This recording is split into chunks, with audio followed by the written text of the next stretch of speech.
এক্সামের আগের দিন ফোন করে বিরক্ত করা বন্ধু। হ্যালো কাকিমা, রিয়া আছে, ওর ফোনটা না সুইচ অফ আসছে, একটু দিন না ওকে, খুব দরকার। কি রে রিয়া, তুই কি শয়তান রে, ইচ্ছা করে ফোনটা সুইচ অফ করে পড়ছিস না যাতে তোকে কেউ ডিস্টার্ব না করে? কবার রিভিশন করলি তুই বল না রে ভাই, আমার তো এখনো 3-4টে চ্যাপ্টার পড়াই হয়নি। ভাই জানিস কি হয়েছে, আমি তৃষাকে ফোন করেছিলাম, ওর মা বললো ও নাকি 4 দিন ধরে ঘর থেকেই বাইরে বেরোয়নি, এত পড়ছে। আর আমাকে দেখ, আমি তো 2 লাইন করে পড়ছি আর উঠে পায়চারি করছি।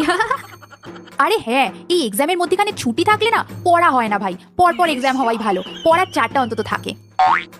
আরে এখন পড়বো তখন পড়বো করে তো 2 দিন বরবাদ হয়ে গেল। তারপর তো আমি আমার দাদার বিয়েতেও গিয়েছিলাম, সন্ধেবেলায় ফিরেছি, কিচ্ছু পারবো না কালকে ভাই। আরে হ্যাঁ, ম্যাম তো সারা বছর পড়ায় না, ক্লাসে এসে খালি ঘুমোয়, আর এক্সামের কোয়েশ্চেন করার সময় চোখে সর্ষের তেল দিয়ে কোয়েশ্চেন করে। শোন না, আজ রাত জেগে পড়বো ভাবছি। কি তুই ঘুমিয়ে পড়বি? না না প্লিজ, আজকে জেগে থাক, তুই ঘুমিয়ে পড়লে আমিও ঘুমিয়ে পড়বো।